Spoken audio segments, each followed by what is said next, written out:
right? I mean, it depends. I mean, obviously, if you're doing a game on a Rocca, where most of the different like God, or maybe that's not so relevant for global consumption. But I mean, ideally, you'd be creating games for a global market, and so it may be that you're not monetizing in India because of the payment friction, but then you're generating revenue elsewhere in the world. But that being said, the traditional model, which is I make a game and I sell it for $1 or $5 or $50, I mean, that's dying.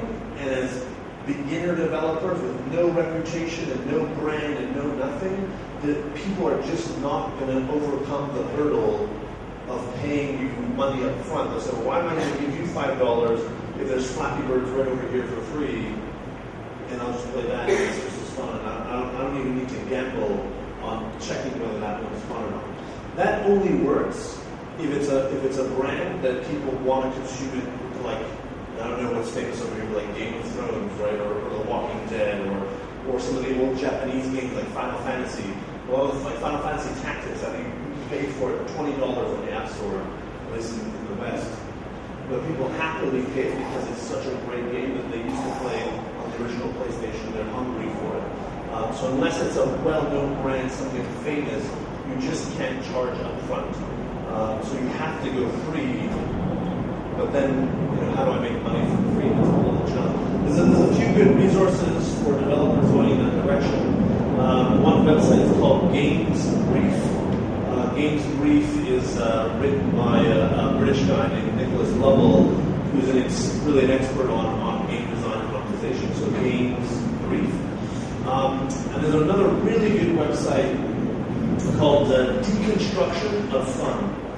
Deconstruction of Fun is a blog of one of the four producers at Supercell, so it's a company doing Clash of Clans and Payday, and he does these huge breakdowns of analysis on some of the more popular games like Jetpack Joyride or Temple Run, Angry Birds, Clash of Clans, etc., and sort of goes into minute detail about the game loops and social mechanics and monetization schemes and all the triggers, and does these amazing sort of breakdowns. And so, if you're challenged and say, I really have no idea how to tackle monetization of a free game, go to gamesbrief.com and also check out Deconstruction of Fun, the blog. And then the other thing to do is just play a lot of free-to-play games. Actually, one of the things that we require execution around is all the teams, when they start a project, they have to do a competitive analysis where they have to play the top 3 to 5 games that are similar to what they're doing, whether it's the art style or thematic or game genre. And then they also have to play 3 to 5 of the worst games in their style. So not just look at the ones succeeding and try to divine why they're succeeding, but also look at the ones that bombed and understand what did they do wrong, why did they fail so badly, and then do this sort of big report of what they learned from playing the best ones and then playing the worst ones. That's actually important to understand. All right, but I mean that idea of monetization, that could be a whole day workshop just on that. And you move from the startup. It's called Where is the Fun? And we have just released our game, Bangalore, right? It's on Android Store, Play Store. So my question is, how do you put a deadline for the game? How do you put a deadline? Or deadline? Yeah. We started a game, we want to finish it in 6 months. When we train on, improve it. The client puts the deadline, right? They say, please make me this game of the next Cars movie, and it's coming out for Christmas in the West, and you have to have it shipped and ready by October, whatever. And you're in big trouble if you don't do it. So they impose the deadline. When you're an indie, I mean, one of the benefits of being indie is you're independent. You have no boss, and you're the boss. And so if you say the deadline is next week, and you get to next week, it's like, maybe next week. It's like you're the boss. But it's also a challenge, also a trap. So, human nature is to always take more time instead of less time. Right? It's never ready enough. You always have more to do, and it just keeps on going and going. And in fact, one of the biggest challenges of indies is to just finish the project. So a few things.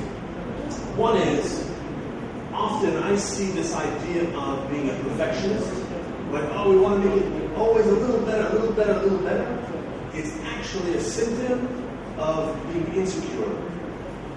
Right? It's like you're afraid to actually release it into the wild because someone's going to say, that sucks. So I'm going to take a little bit more time and make it a little bit better, so hopefully when it gets out, they won't tell me it sucks. And most of the time, they'll still tell you it sucks anyways. So you took all that extra time for no reason. Anyway, so you have to catch yourself. Are you taking more time because time is actually needed for real? Or is it you're protecting your own ego because you're scared of releasing it into the real world and getting negative feedback on this thing that you sort of put all your love in for 6 months? So that's one thing. That's more of a psychological thing. The other thing is, you should be doing your release as fast as possible. So, I mean, depending on what kind of game, what platform, and obviously some games you can build faster than others, but you should impose an extremely aggressive deadline, like, for example, 3 months or even 1 month. I'm going to make, a flash-based puzzle, whatever, for Android, and we're going to do it in 3 months, and whatever we have in 3 months, it's out the door. And, like, no excuses. Certainly in mobile and online, where there's no physical disk, right? It's not like the old school where you have to print a disk and put it in a box and send it to Walmart. There's no possibility. You have the ability, especially on Android, to update almost on an hourly basis. So one of the most valuable features of mobile development is that I can release my game, see how it's actually being played via real live players, and learn from what they're doing, and then make an update, make a change. Let's say my game is 10 levels, and everybody's stopping at level 3 because the boss is too hard, and they never come back to the game. They go, screw that, it's too hard. And they never come back. Well, you have a huge retention problem. So you better make that boss on level 3 slightly easier. So now 80% of the players can beat the boss and then move on to the rest of the game. Now this means or implies that you have metrics, or you have analytic hooks in the game. So there's tools like Flurry and Absolar, Contagion, a whole bunch of these tools that have little triggers in the game, so you know every time the game is loaded, every time the menu buttons are pressed, how many lives are used, where they die, how long they play, and all these sort of features or activities in the game across all your players. And then you load a dashboard that can show you how many percent of the people use the shotgun, how many people use the grenades, how many people died here, did that, whatever. And that's where you can sort of see and check. And then you can modify from there. Now often, that kind of analysis is also tied to making money. Right? So now you can see that, okay, 80% of the people are dying at level 3 because the boss is too hard. The really good players are beating the boss and going on to level 6.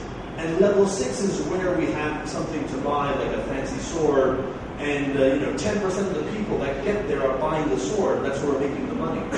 Well, geez, we better get those 80% of the people that are dying on the 3rd level boss over to level 6 so they can have a chance to buy the sword at a 10% conversion rate. So you have to look at the numbers, you have to look at the data, what the actual players are doing for real, and make tweaks and make updates along the way. This is one of the advantages of mobile development. So, in that context where you're looking at live data and making updates, the game, for one, is never finished. Right? Because you're continuing to work on it based on the live usage.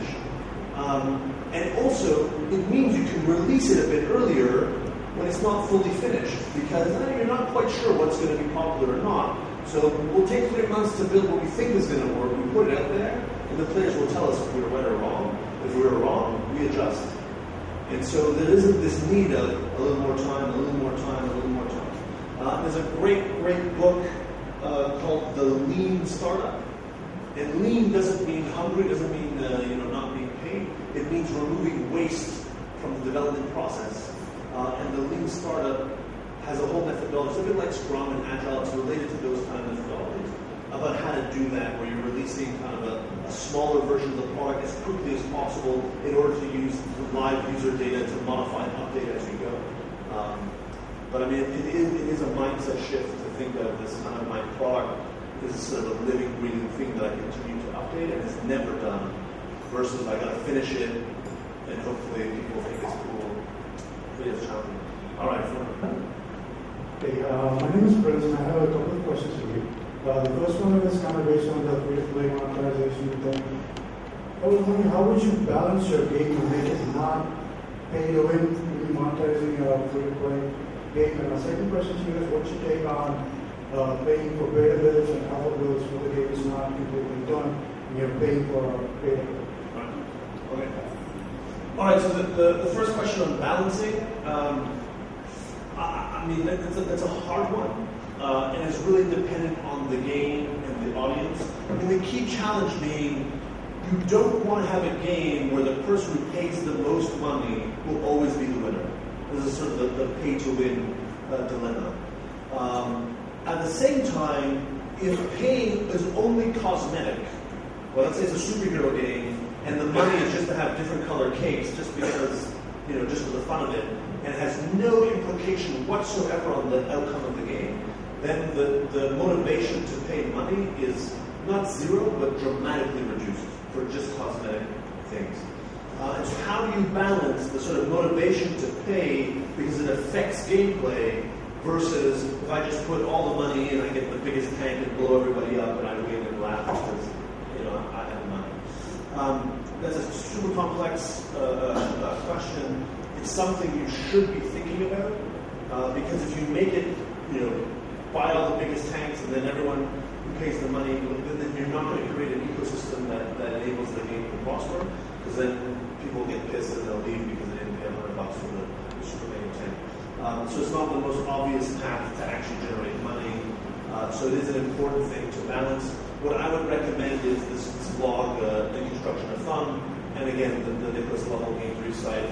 And if you do even just a bit of Google searching on this sort of balancing free-to-play and pay-to-win, I mean, you'll get a ton of articles from designers who are much smarter than me addressing that challenge. And again, one of the ways to do it is you do a bunch of research, you read a bunch of stuff, you play a bunch of games, you have some ideas about how your tank game or superhero game is going to, I think I can balance it, you release it, and then you see. Right? If it seems to be balanced, then you're probably in the right direction. If you have a few players that come in and pay $100 to get the tank and kill everyone, and then everybody leaves, well, then you probably have a problem. You've got some stuff wrong. You need to balance that. So this is also one of the beauties of being mobile is you can make some guesses and then adjust as needed. Just quickly on the second part,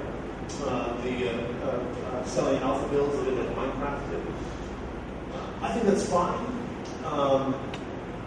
Your game has to be special, or you have to be someone special, meaning like Tim Schafer or John Romero. You have to be someone that people believe that what you're doing is awesome.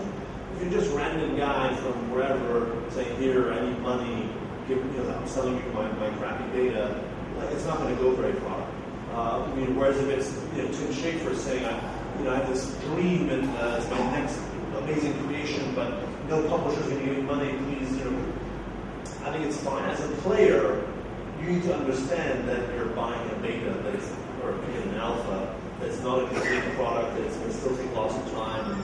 So there's a kind of an unwritten contract between you and the creator that this is all very skeptical and sketchy, but you believe it's what you use for money. I do not think it's a viable model for unknown developers just working on kind of their own game. Again, you have to be famous, or what you're doing has to be so mind-blowing different that they're willing to back the money. It's just, Angry Birds succeeded, then Flappy Bird succeeded, I'm going to do, Jumpy Pigs or something, nobody's going to care. It's very hard. My name's Ron. So I have a question regarding piracy. So if you're making a game that has some piracy, how do you control it? Right. You don't. So piracy is uncontrollable, and any effort you spend to try to control it, you're wasting your time. Generally speaking. the hackers will always be ahead of you, and there's just no point trying to keep up. Now, if you're doing an online game or a free-to-play game, what are they going to pirate? Yeah, well, so there you have to do, so in-app purchases, I mean, oftentimes the hackers will kind of get through your system. You can do some basic things to do receipt validation on your own server that circumvents a bunch of that. I mean, you'll never get rid of it 100%. In part, it depends on the nature of your game. You know, does it matter if someone got 1 million coins and beat every level in Angry Birds? You know, it doesn't ruin the experience for anyone else. It's more important it's a multiplayer game, and we all have regular tanks, and this hacker over here got all the coins and bought all the biggest tanks now and killed the rest of us. Well, then you probably need to be a little more worried about it.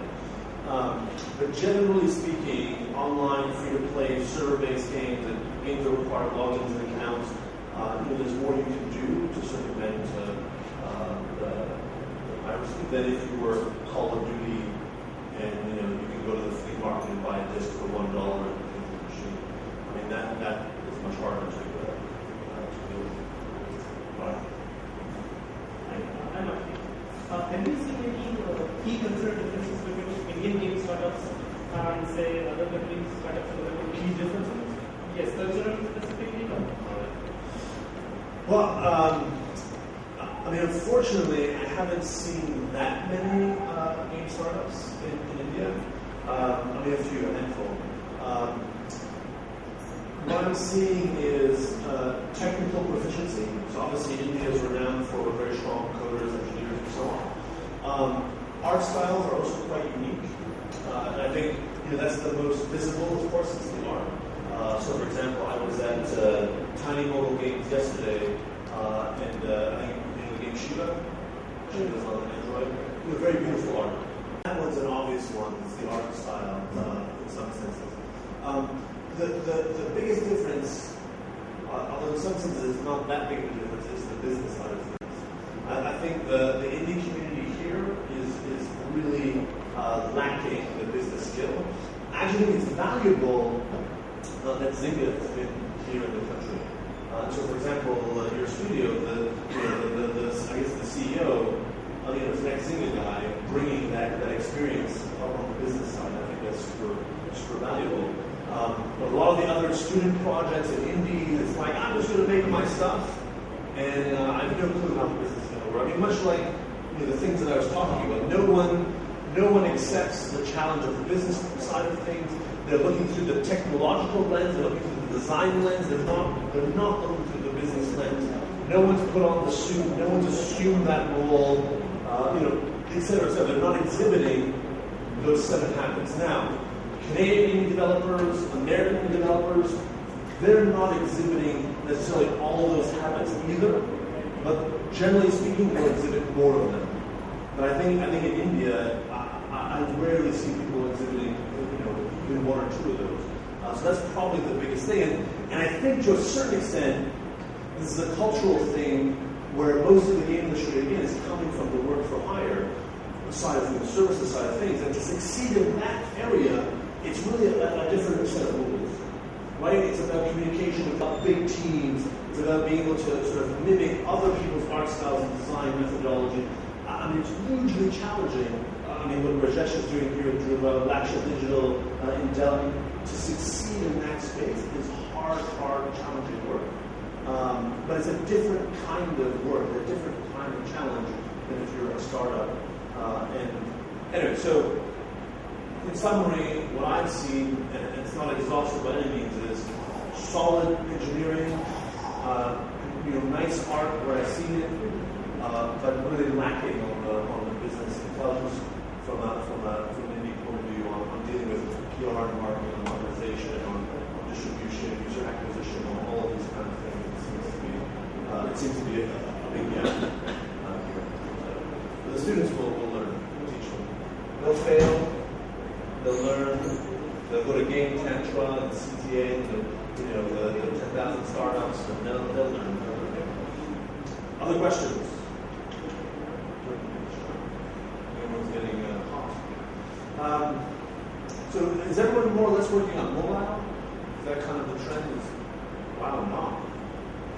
Okay, mobile. I mean, what other people be working on? Not console. We're working on console. No, that doesn't seem. So what? Just web? Or PC downloadable? On what? Sorry? Oh, lead motion and surface. Okay, interesting. That's different niche market. What are other people working on? What platforms? Are you just two? We are working on PC and mobile, like same game for like different platforms. Okay, so mobile and PC. Yeah, sure. Again, I mean, you just got to think about how is this game going to make money. You can't ignore it until the end. You really have to think about that. All right. Any last question? All right. This wasn't actually a question. Can I do a quick plug for a networking event? It's a great one. Yeah, go. There's a Bangalore video game developers meetup that's happening in roughly about 2 weeks. It's free of charge. It's open to everybody. We try to invite senior people from Druva actually to come on over. This is a great chance for people to meet, to ask questions, to talk. It's totally informal. Again, it's free. It's open to everyone, and I hope you guys would all take advantage of that because. Actually, what Jason was saying,